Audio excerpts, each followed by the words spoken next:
Hello everyone, क्या आप सब भी एक गवर्नमेंट जॉब की तलाश में हैं? तो आपके लिए एक और अपॉर्चुनिटी आ चुकी है। यूनाइटेड इंडिया इंश्योरेंस की तरफ से आप सबके लिए 300 वैकेंसीज अनाउंस हुई हैं। पोस्ट का नाम है असिस्टेंट। एलिजिबिलिटी है इसकी सिर्फ बेसिक ग्रेजुएशन, और जिस भी स्टेट से आप अप्लाई करेंगे आपको वहाँ का रीजनल लैंग्वेज आना चाहिए, रीडिंग राइटिंग एंड स्पीकिंग।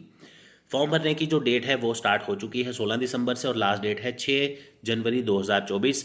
इसके लिए एज लिमिट जो है वो है 21 ईयर से लेके 30 ईयर्स तक। तो आप सभी जो भी इस कैटेगरी में फॉल करते हैं आप इस फॉर्म को भरिए। इसके अलावा आप सब की जो सिलेक्शन है वो होगी एक रिटन एग्जाम के थ्रू। ऑनलाइन एग्जाम होगा जिसमें आपको 200 क्वेश्चंस आएंगे। Math, reasoning, English, general awareness और कंप्यूटर, ये 5 सब्जेक्ट्स हैं, और 250 मार्क्स का आपका पेपर होगा जिसमें नेगेटिव मार्किंग भी होगी। एग्जाम इसका कंडक्ट होने के चांसेस हैं फरवरी 2024 में। तो गाइज, अच्छा अपॉर्चुनिटी है आपके पास। अगर आप बैंकिंग के एस्पायरेंट हैं तो सेम सिलेबस आपको इस एग्ज़ाम में आने वाला है, तो ज़रूर इस फॉर्म को भरिए और लास्ट डेट से पहले फॉर्म को भरिए ताकि आप अच्छे से इसकी तैयारी करें। Thank you so much, all the best. Hello everyone, एक और नया उम्मीद, एक और नया रिक्रूटमेंट 300 वैकेंसीज के लिए अनाउंस हुआ है आप सभी के लिए। रिक्रूटमेंट ऑफ असिस्टेंट्स, पोस्ट का नाम है असिस्टेंट, और फॉर्म निकले हैं United India insurance company limited में। हर साल असिस्टेंट के फॉर्म निकलते हैं इंश्योरेंस सेक्टर में भी, तो उसमें से एक वन ऑफ द रिक्रूटमेंट्स आज हम डिस्कस करेंगे आपसे। इसके फॉर्म लगना 16 दिसंबर 2023 से स्टार्ट हो चुके हैं, यानी कल से स्टार्ट हो चुके हैं। तो अब बात करते हैं इसमें वैकेंसीज़ कितनी है। टोटल वैकेंसीज़ हैं 300।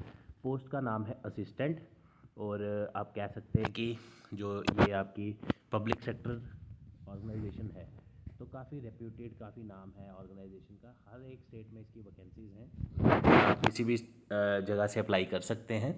अब पे स्केल की बात करें तो आपके सामने यहाँ पे मेंशन किया हुआ है, और इसके अलावा भी बहुत सारे बेनिफिट्स आपको मिलते हैं जिसमें medical benefits, policy, insurance policies, leave, travel subsidy, ऐसे बहुत सारे फैसिलिटीज़ हैं।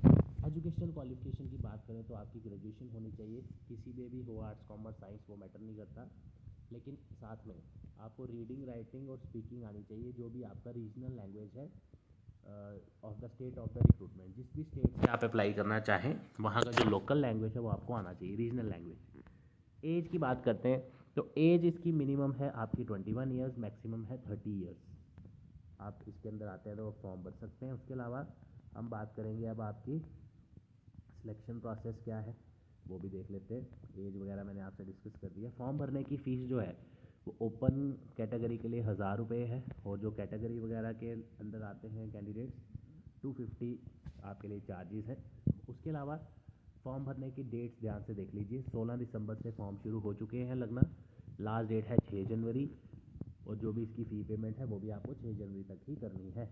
कॉल लेटर आपका आएगा पेपर से 10 दिन पहले।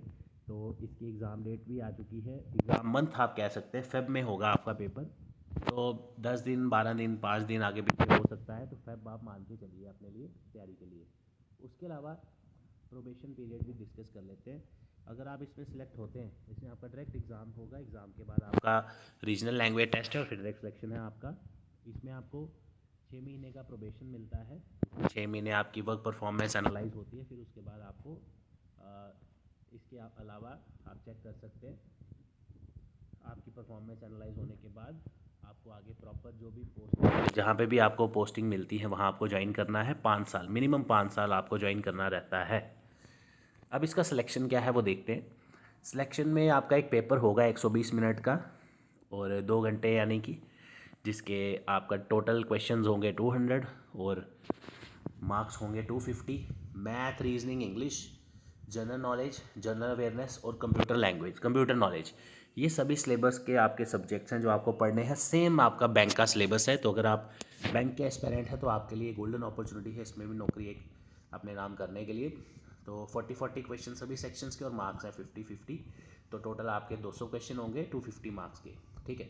इसके अलावा आपके फिर जो नेगेटिव मार्किंग रहती है वो आप जानते हैं, हर एक ऑनलाइन एग्ज़ाम में आजकल आपको देखने को मिलती है। तो ये अच्छी रिक्रूटमेंट है, आपको अप्लाई करना चाहिए। अब काफ़ी बच्चे कहेंगे सर इसमें पोस्टें कम हैं, हम कौन सी स्टेट से अप्लाई करें, वहाँ की रीजनल लैंग्वेज आनी चाहिए। तो देखो गाइस, होता क्या है कि आपकी जब एक बार एग्ज़ाम के लिए तैयारी हो जाती है तो वो आपको आगे भी 10 जगह काम आती है। तो हर साल कि स्टार्टिंग में अगर आप तैयारी करते हैं, जनवरी फरवरी से आप प्रिपरेशन अपनी शुरू करते हैं गवर्नमेंट जॉब्स के लिए, चाहे आप सेकेंड ईयर में हैं या फाइनल ईयर में है या पोस्ट ग्रेजुएशन कर रहे हैं, उससे क्या होता है पूरे साल में जितने फॉर्म निकलते हैं आप नोटिस करना, मैक्सिमम फॉर्म आपके फर्स्ट 4, 5, 6 मंथ्स में निकल जाते हैं। तो अगर आप तैयारी शुरू करेंगे सितंबर अक्टूबर में, तो आपको बीच में 5-6 महीने का गैप आ जाता है, जिस वजह से आपके अगर कोई फॉर्म नहीं भी निकलता फिर आपकी तैयारी, आप कह सकते हैं आप कंसिस्टेंट नहीं रहते, आप तैयारी छोड़ देते हैं। तो हमेशा कोशिश करें, जैसे अगला साल स्टार्ट होने वाला है, तैयारी प्लान करें, प्रिपरेशन स्टार्ट करें। करियर सक्सेस के फ्रेश बैचेस आप ज्वाइन कर सकते हैं जो कि स्टार्ट होंगे अभी फर्स्ट वीक ऑफ जनवरी में, जिसकी एडमिशन्स कल से स्टार्ट हो रही हैं। बैंकिंग, एसएससी, जेके, एसएसबी, कोई भी आपका एग्जाम है आप उसके लिए तैयारी करने आ सकते हैं। तो एक एक रिक्रूटमेंट आपके लिए इंपॉर्टेंट है, क्योंकि आप भी नहीं जानते कि आपका सिलेक्शन किस में होगा, राइट। ऐसा कभी नहीं हो सकता कि आपने कोई एक फॉर्म भरा है और आप कहें कि मेरा उसमें सिलेक्शन हो जाए, ऐसा नहीं होगा। आपको मल्टीपल फॉर्म भरने पड़ेंगे, फिर एक ना एक जगह आपकी सिलेक्शन ज़रूर होगी। तो इसी के साथ thank you so much, all the best.